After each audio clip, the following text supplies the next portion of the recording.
ಒಂದು ಬೇಲಿ ಮಾಡಬೇಕಲ್ಲ, ಆ ಕಡೆ ಒಂದು ಬೇಲಿ ಮಾಡಬೇಕಲ್ಲ. ಆ ಬೇಲಿನಲ್ಲಿ ನೀವು ಸಾಧಾರಣವಾಗಿ ನಾವು ಈ ಲಕ್ಕಿ ಮರಗಳನ್ನು ಹಾಕ್ತೀವಿ. ಲಕ್ಕಿ ಅಂದರೆ ಲಕ್ಕಿ, ನಮ್ಮ ಇಂಗ್ಲೀಷ್ ಲಕ್ಕಿನೇ. ಲಕ್ಕಿ ಮರಗಳಂದರೆ ವೈಟೆಕ್ಸ್ ನಿಘಂಡು, ವೈಟೆಕ್ಸ್ ರೆಸಿಮೋಸ ಅಂತ 2 ಥರದ ಜಾತಿ ಕರಿ ಲಕ್ಕಿ, ಬಿಳಿ ಲಕ್ಕಿ ಅಂತ ಕರಿತೀವಿ.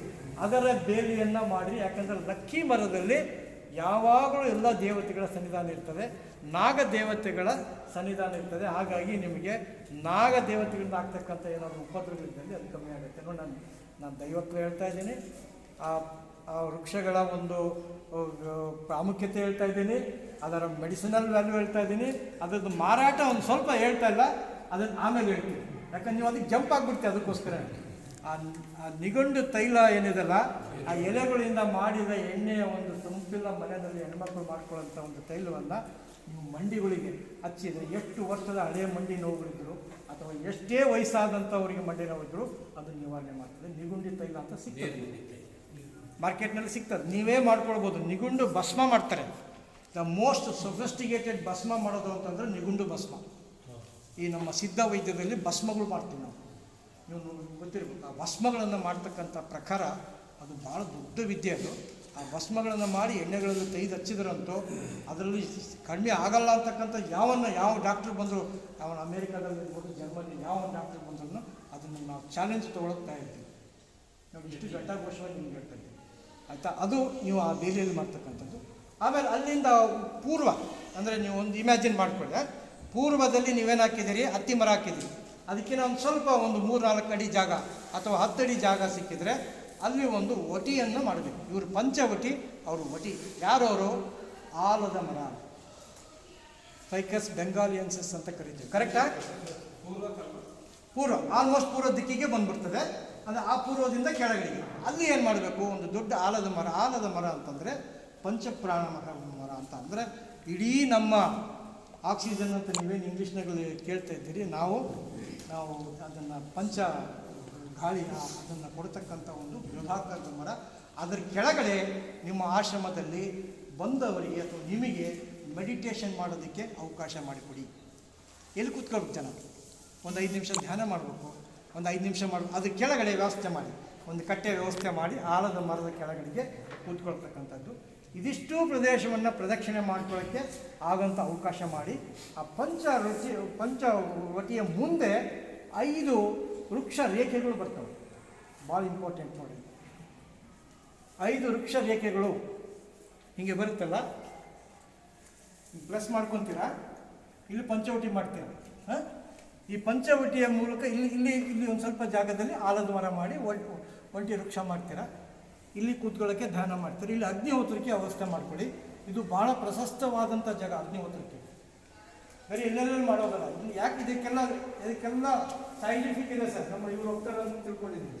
ನೀವು ಯಾರು ಹೇಳ್ಬೋದು, ಏನು ಸರ್ ಏನೆಲ್ಲ ಹೇಳ್ತೀರಾ, ಯಾವ ದಿಕ್ಕಿಗೆ ಏನಾಗಿದೆ ಏನಾಗುತ್ತೆ ಸರ್ ಮಾಡಿ, ಯಾವ ದಿಕ್ಕಿಗೆ ಕೂತ್ಕೊಂಡು ಊಟ ಮಾಡಿ, ಸಾಯಂಕಾಲದೊಳಗೆ ಗೊತ್ತಾಗುತ್ತೆ. ಊಟ ಮಾಡಿ 10 ನಿಮಿಷಕ್ಕೆ ಗೊತ್ತಾಗುತ್ತೆ ಏನು ಪರಿಣಾಮ ಇದೆ ಅಂತ. ಎಲ್ಲ ಮರ್ತ್ಬಿಟ್ಟಿದ್ದೀವಿ ನಾವು. ಇವ್ರು ಹೇಳಿದ್ರು ವಿಶ್ವಗುರುಗಳು ಅಂತ ಒಂದು ಕಾಲಕ್ಕೆ. ಇವತ್ತು ವಿಶ್ವದಲ್ಲಿ ಅತ್ಯಂತ ಕಡಿಮೆ ದರ್ಜೆನಲ್ಲಿರ್ತಕ್ಕಂಥ ಜನಗಳು ನಾವು ಎಲ್ಲ ಬಿಟ್ಟು ಕೂತಿದ್ದೀವಿ. ಎಲ್ಲ ಹಣದಿಂದ ಹೋಗಿದ್ದೀವಿ. ಆ ಹಣನೂ ಮಾಡಲಿಲ್ಲ ಹೋಗಿ, ಅಮೇರಿಕಾದಷ್ಟು ಹಣನೂ ಮಾಡಲಿಲ್ಲ ಹೋಗಿ, ದುಡ್ಡಲ್ಲಿ ಇನ್ನೂ ಅಲ್ಲೂ ಬರುತ್ತಂತೆ. ಆಯಿತಾ? ಇಲ್ಲಿ ನೀವು ಒಂದು ಆಲದ ಮರ ಕೆಳಗೆ ಮೆಡಿಟೇಷನ್ ಅಗ್ನಿಹೋತ್ರಿ ಮಾಡೋದಕ್ಕೆ. ಮತ್ತು ಪಂಚವಟಿಯಿಂದ 5 ರೇಖೆಗಳು ಬರ್ತವೆ. ಲಕ್ಷ್ಮಣ ರೇಖೆ ಕೇಳಿದಿರಲ್ಲ, ಎಷ್ಟು ಪವರ್ಫುಲ್ ಲಕ್ಷ್ಮಣ ರೇಖೆ ನೋಡಿ. ಆದರೆ ರಾವಣ ಎತ್ಕೊಂಡು ಹೋದೇನ, ಈ ರಕ್ಷಣೆಗಳು ಅಷ್ಟು ಪವರ್ಫುಲ್ ಆಗಿರ್ತವೆ. ಮೊದಲನೇ ರೇಖೆ, ಪಂಚವಟಿಯ ಸುತ್ತ ಮೊದಲನೇ ರೇಖೆ ಸಾಕ್ಷಾತ್ ತುಳಸಿಯನ್ನಾಗ್ತದೆ. ತುಳಸಿ ಗಿಡಗಳ ಸಮೂಹ. ಓಕೆ, ಇದು ನೋಡಿ, ಎಲ್ಲ ಗಿಡಗಳ ಒಂದು ಗಿಡ ಅಂದರೆ ಏನು ಅಂತಂದರೆ ಒಂದು ತಾಯಿ ಅಂದರೆ ಮಗು, ಗಂಡ, ಅತ್ತೆ ಎಲ್ಲ ಇರ್ತಾರೆ, ತಂದೆ ತಾಯಿ, ಒಂದು ಹೆಣ್ಣಿನ ಸುತ್ತ ಅಷ್ಟು ಜನ ಇರ್ತಾರೆ. ಹಂಗೆ ಈ ಒಂದು ಬೃಹಾಕಾರವಂತ ಪಂಚವಟಿ ನಿಮ್ಮ ಇಡೀ ಕೃಷಿ ಆಶ್ರಮದ ದೇವತೆ. ಆಕೆಗೆ ಒಂದು ಆಭರಣ ಏನು, ಬೆಳ್ಳಿ ಬಂಗಾರ ವಜ್ರ ವೀರ್ಯ ಬೇಡ ಸಮಯ ನಮಗೆ ತುಳಸಿ ಗಿಡದ ಒಂದು ಸಾಲು. ರಾಮ ತುಳಸಿ ಹಾಕಿ, ಕೃಷ್ಣ ತುಳಸಿ ಹಾಕಿ, ಯಾವ ತುಳಸಿ ಇದೆಯೋ ಹಾಕಿ. ಕೃಷ್ಣ ತುಳಸಿ ಇದ್ದರೆ ಭಾಳ ಒಳ್ಳೆಯದು. ಮೊನ್ನೆ ನಾನು ದೇವರೆಡ್ಡಿ ಅವ್ರ ಜಮೀನಲ್ಲಿ ಆ ತುಳಸಿ ವಾಸನೆ ನೋಡಿದೆ, ಏನು ಘಮ ಘಮ ಘಮ ವಾಸನೆ ಹೊಡಿತಾ ಇದೆ. ಪ್ರತ್ಯಕ್ಷವಾಗಿ ಕಂಡಿದ್ದೆ ನಾನು ಹೇಳ್ತೇನೆ. ಯಾಕೆ ತುಳಸಿಯ ರೇಖೆ ಅಂತಂದರೆ ಅದು ನಿಮಗೆ ಅಲ್ಲಿ ಧನ್ವಂತರಿಯ ಸನ್ನಿಧಾನ, ನಿಮಗೆ ಕಾರ್ತಿಕ ದಾಮೋದರನ ಸನ್ನಿಧಾನ. ಸೊ ಅದು ರಕ್ಷಣೆ ಕೊಡ್ತದೆ. ಆಯಿತಾ? ಅದಾದಮೇಲೆ ಎರಡನೇ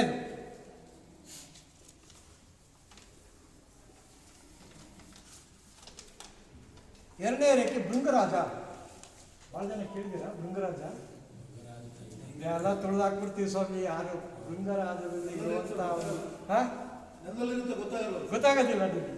ಎಂಥ ಹೂ ಬಿಡ್ತದೆ ಅಂತಂದರೆ ಸಣ್ಣ ಹೂ ಬಿಡ್ತದೆ, ಮುತ್ತಿನಂಥ ಹೂ, ಮುತ್ತು ಕಂಡಂಗೆ ಕಾಣಿಸ್ತದೆ ಹೂ. ಅಷ್ಟು ಅಪರೂಪದ ಒಂದು ಭೃಂಗರಾಜ. ಈ ಭೃಂಗರಾಜವನ್ನು ಇಲ್ಲಿಂದ ತರಿಸ್ಕೊಂಡು ನಮ್ಮ ಚಾರ್ಧಾಮದಲ್ಲಿ ಭೃಂಗರಾಜದಿಂದ ಪೂಜೆ ಮಾಡಲ್ಲ. ನಾವೆಲ್ಲ ಭೃಂಗರಾಜ ಬಿಟ್ಬಿಟ್ಟಿವಿ.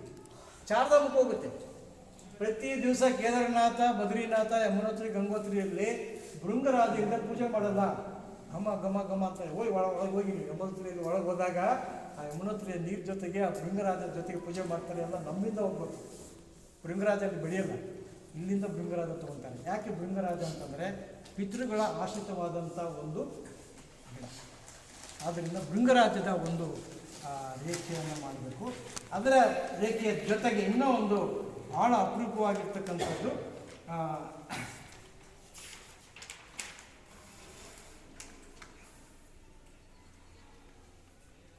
ಉತ್ತರಾಣಿ. ಅದರ ನಂತರದಲ್ಲಿ ಉತ್ತರಾಣಿ. ಇದೆಲ್ಲ ಶಬ್ಸ್. ಇದು ಜಾಸ್ತಿ ಜಾಗ ಬೇಕಿಲ್ಲ. ಜಸ್ಟ್ ಒಂದೊಂದು ರೋ ಮಾಡಿ. ಇದೇನು ಗೊತ್ತಾ, ನಾಳೆ ಏನು ಕೊಟ್ಟು ಗೊತ್ತಾ, ನಿಮಗೆ ಬರೀ ದೈವತ್ವದಿಂದ ಹಾಕಿದಂಥ ಇದನ್ನು ನೀವು ದೂರದಿಂದ ನೋಡಿ ಆ ಪಂಚವಟಿಯನ್ನು ಎ ವೆರಿ ಬ್ಯೂಟಿಫುಲ್ ಲ್ಯಾಂಡ್ಸ್ಕೇಪ್ ಬಂದಿರುತ್ತೆ. ಅಷ್ಟು ಚೆನ್ನಾಗಿ ಬಂದಿರುತ್ತೆ. ನಿಮಗೆ ಯಾರು ಪ್ರವಾಸಿಗರು ಬಂದಿರ್ತಾರೆ ನೋಡೋದು ಬೇಡ ಅವರು ಲ್ಯಾಂಡ್ಸ್ಕೇಪ್ನ, ಅಥವಾ ಸ್ವಲ್ಪ ಏರಿ ಮಾಡ್ಕೊಂಡು ಬೇಕಾದ್ರೆ ಮಾಡಿ ಒಂದು ಕೆಳಗೊಂದಿಗೆ ಅದರಿಂದ ಇದಕ್ಕೆ ಅದನ್ನೆಲ್ಲ ಬರುತ್ತೆ. ಉತ್ತರಾಣಿ ಕಡ್ಡಿ ಬಹುಶಃ ನನಗೆ ಗೊತ್ತಿರೋ ಪ್ರಕಾರ ಸಂಜೀವಿನಿ ಅಂತಕ್ಕಂಥದ್ದು ಒಂದು ಪ್ಲ್ಯಾಂಟ್ ಅಲ್ಲ, ಅದು ನಮ್ಮ ಸಂಶೋಧನೆ ಪ್ರಕಾರ. ಅದರಲ್ಲಿ 7 ಥರದ ವಸ್ತುಗಳಿದೆ, 7 ಥರದ ಸಸ್ಯ ಸಾಮಗ್ರಿಗಳು ಸೇರಿರತಕ್ಕಂಥದ್ದು ಒಂದು ಸಂಜೀವಿನಿ ಅಂತ ಒಬ್ಬರು ಹೇಳ್ತಾ ಇದ್ದಾರೆ. ಇನ್ನೊಬ್ರು ಹೇಳ್ತಾರೆ ಇಲ್ಲ, ಅದು 7 ಅಲ್ಲ 14 ಸಸ್ಯಗಳಿದೆ. ಬಹುಶಃ ನಮ್ಮ ಪ್ರಕಾರ ತುಳಸಿ ಮತ್ತು ಉತ್ತರಾಣಿ ಎರಡೂ ಸಹ ಸಂಜೀವಿನಿಯ ಭಾಗಗಳು ಅಂತ. ಉತ್ತರಾಣಿ ಕಡ್ಡಿನಲ್ಲಿ ಮಾಡುವಂಥ ನೀವು ಏನು ಸಣ್ಣ ಕಡ್ಡಿ ಕೇಳ್ತಾರಲ್ಲ, ಕಡ್ಡಿ ಅರ್ಧಂಗೆ ಆಡಿಸ್ತಾನೆ ಅಂತ ನೋಡಿ ಕೇಳಿದ್ರೆ ನಮ್ಮ ಕಡೆ ಕಡ್ಡಿ ಅರ್ಧಂಗೆ ಆಡಿಸ್ತಾನೆ. ಕಡ್ಡಿ ಅದು ಉತ್ತರಾಣಿ ಕಡ್ಡಿ, ದಂತದಿಂದ ಹಿಡಿದು ಪ್ರತಿಯೊಂದಕ್ಕೂ ಬೇಕಾಗಿರ್ತಕ್ಕಂಥ ಉತ್ತರಾಣಿ ಕಡ್ಡಿ. ಯಾಕಂದರೆ ಎಲ್ಲವೂ ಭಾಳ ದೂರ ಹೇಳೋಕ್ಕಾಗಲ್ಲ, ಒಂದೊಂದು ದಿವಸ ಬೇಕು ನಮಗೆ. ಆ ಪ್ಲ್ಯಾಂಟ್ಸ್ ಬಗ್ಗೆನೇ ತಿಳಿಸ್ಬೇಕಾದ್ರೆ ಅದರ ಔಷಧಿ ಗುಣಗಳು, ಅದರ ಬೆಳವಣಿಗೆ ಅದೆಲ್ಲ ತಿಳಿಸ್ಬೇಕು, ಒಂದು ದಿವಸ ಬೇಕಾಗುತ್ತೆ.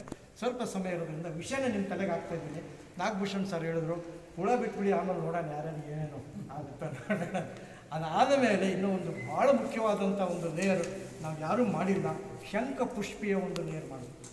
ಶಂಖಪುಷ್ಪಿ ನಮ್ಮ ಭಾರತ ದೇಶದಿಂದ ಅತ್ಯಂತ ವಿನಾಶದ ಅಂಚಿನಲ್ಲಿ ಇರ್ತಕ್ಕಂಥ ಒಂದು ಅತ್ಯಂತ ಅಮೋಘವಾದಂಥ ಅಮೃತದಂತ ಇರುವಂಥ ಔಷಧಿ. ಶಂಖಪುಷ್ಪಿನಲ್ಲಿ 17 ಥರದ ಶಂಖಪುಷ್ಪಿ ಇದೆ. ನಾವು 17 ಥರದ ಶಂಖಪುಷ್ಪನೂ ನಿಮಗೆ ಕೊಡ್ತೀವಿ, ಅಥವಾ 2-3 ಥರದ ಶಂಖಪುಷ್ಪಿ ಕೊಡ್ತೀವಿ. ದಯಮಾಡಿ ಶಂಖಪುಷ್ಪಿಯನ್ನು ಬೆಳೀರಿ. ಆ ಪುಷ್ಪವನ್ನು ಅರ್ಪಣೆ ಮಾಡೋದೇ ಒಂದು ದೊಡ್ಡ ಸಾಧನೆ. ಶಂಖಪುಷ್ಪಿ ಮರಗಳಾದಮೇಲೆ ಕೊನೆಯಲ್ಲಿ, ಯಾಕೆ ಶಂಖಪುಷ್ಪಿನಲ್ಲಿ ಮತ್ತೆ ಇದು ನಮ್ಮ ಅಶ್ವಿನಿ ದೇವತೆಗಳ ಸನ್ನಿಧಾನ ಇರ್ತದೆ. ಪ್ರತಿಯೊಂದಕ್ಕೂ ದೇವತೆ ಸನ್ನಿಧಾನ ಇದೆ, ಅದಕ್ಕೆ ಜಾಸ್ತಿ ಒತ್ತು ಕೊಡ್ತಾ ಇಲ್ಲ ನಾನು, ಯಾಕಂದರೆ ಮತ್ತೆ ಮುಂದಿನ ದಿವಸಗಳು ತಿಳ್ಕೊಳ್ಳೋಣ. ಕೊನೆಯ ಸಾಲು ಅದ್ಭುತವಾದ ಲ್ಯಾಂಡ್ಸ್ಕೇಪ್ ಕೊಡುವಂಥ ಗರಿಕೆ. ಎಲ್ಲೆಲ್ಲೋ ನೋಡಿದ್ರಲ್ಲ, ಗರಿಕೆಯನ್ನು ನೀಟಾಗಿ ವ್ಯವಸ್ಥೆ ಮಾಡಿ ಸರ್. ಗಣೇಶನ ಪ್ರಾತಿನಿಧ್ಯ, ಓಂ ಪ್ರತಿ ಏನು ಮಾಡಬೇಕಾದ್ರೂ ಗಣೇಶನನ್ನು ಪ್ರಾರ್ಥನೆ ಮಾಡಿಕೊಂಡು ಮಾಡಬೇಕಲ್ಲ, ಆ ನೀಟಾಗಿ ಈ 5 ರೇಖೆಗಳ ಮೇಲೆ ಇರುವಂಥ ಆ ಪಂಚವಟಿಯನ್ನು ಸ್ವಲ್ಪ ಊಹೆ ಮಾಡಿಕೊಳ್ಳಿ, ಸುಮ್ಮನೆ ನಿಮ್ಮ ತಲೆನ ತಂದ್ಕೊಳ್ಳಿ. ಅದ್ಭುತವಾದ ಸ್ಥಳ, ಯಾರು ನೋಡಲ್ಲ, ಪ್ರತಿಯೊಬ್ಬರು ನೋಡ್ತಾರೆ. ಇದು ಪಂಚವಟಿ. ಮತ್ತು ಇದಾಯಿತು, ಇಲ್ಲಿ ನಮಗೆ ಆಲದ ಮರ ಒಂಟಿ ವೃಕ್ಷ ಆಯಿತು, ಅಲ್ಲಿ ಕೆಳಗಡೆ ಧ್ಯಾನ ಮಾಡ್ತಕ್ಕಂಥ ಜಾಗ ಆಯಿತು. ಪ್ರವಾಸಿಗರಿಗೆ ನಾನು ಹೇಳ್ತಾ ಇರೋದು, ನಿಮಗೆ ಅಷ್ಟೇ ಅಲ್ಲ, ಪ್ರವಾಸಿಗರಿಗೂ. ಆಮೇಲೆ ಅಲ್ಲಿ ಮುಂದೆ ಏನು ನೀವು ಆಕಳ ಹಸುವಿನ ಸೆಗಣಿಯಿಂದ ಸಾಧಿಸಿದಂಥ ಜಾಗದಲ್ಲಿ ಅಗ್ನಿಹೋತ್ರಿ ಮಾಡ್ತಕ್ಕಂಥವ್ರು ಅಗ್ನಿಹೋತ್ರಿ ಮಾಡಬೇಕು. ಇವತ್ತಿನ ದಿವಸ Agnihotra farms are completely relieved out of any problems in the agriculture. Total solution. ನಮ್ಮ ಕೃಷಿಯಲ್ಲಿರ್ತಕ್ಕಂಥ ಯಾವುದೇ ಸಮಸ್ಯೆಗೆ ಇವತ್ತು ಅಗ್ನಿಹೋತ್ರದಿಂದ ಭಾಳ ಜನಕ್ಕೆ ಅದು ಪ್ರಸಾರ ಆಗಿಲ್ಲ, ದುರದೃಷ್ಟವಶ. ಅಗ್ನಿಹೋತ್ರ ಯಾಕಂದರೆ ದೇವಭಾಗದಿಂದ ಮಾಡಿದಂಥ ಅಗ್ನಿಹೋತ್ರ ಎಲ್ಲೆಲ್ಲೋ ಮಾಡ್ತೀವಿ, ನಿಮ್ಮ ಮನೆಯಲ್ಲೂ ಅಷ್ಟೇ. ಅಗ್ನಿಹೋತ್ರ ಮಾಡೋ ಮುಂದೆ ಈಶಾನ್ಯ ಭಾಗದಲ್ಲಿ ಅಗ್ನಿಹೋತ್ರಿ ಮಾಡಬೇಕು. ಇದಕ್ಕೆಲ್ಲ ಉಂಟು. ವೈಜ್ಞಾನಿಕವಾಗಿ ನಾನು ವಿಜ್ಞಾನಿಯಾಗಿ ಇವತ್ತು ಹೊರ ಬಂದಿದ್ದೆ ನಾನು ಅದೊಂದು ಸ್ವಲ್ಪ ಧಾರ್ಮಿಕವಾಗಿ ಮಾತಾಡ್ತಾ ಇದ್ದೀನಿ. ಅಲ್ಲಿ ನಾವು ಅಗ್ನಿಹೋತ್ರಿಯನ್ನು ಮಾಡಬೇಕು. ಅದರಿಂದ ಪ್ರಸರಿಸುವಂಥ ಆ ಗಾಳಿ ಇಡೀ ನಮ್ಮ ತೋಟದಲ್ಲಿ ಪ್ರಸರಿಸಿ ಅದು ನಮಗೆ ಬೇಕಾಗುವಂಥ ಲಾಭವನ್ನು ಕೊಡ್ತದೆ. ಅದನ್ನು ಬೇಕಾದ್ರೆ ಮುಂದಿನ ಒಂದು ಸೆಷನಲ್ಲಿ ಅಗ್ನಿಹೋತ್ರಿ ಫಾರಮ್ ಬಗ್ಗೆನೇ ಯಾರ್ಯಾರಿಗೆ ಆಸಕ್ತಿ ಇದೆ ಅದ್ರ ಬಗ್ಗೆ ನಾವು ತಿಳಿದುಕೊಳ್ಳೋಕೆ ಆಸಕ್ತಿ ಅವಕಾಶ ಇದೆ.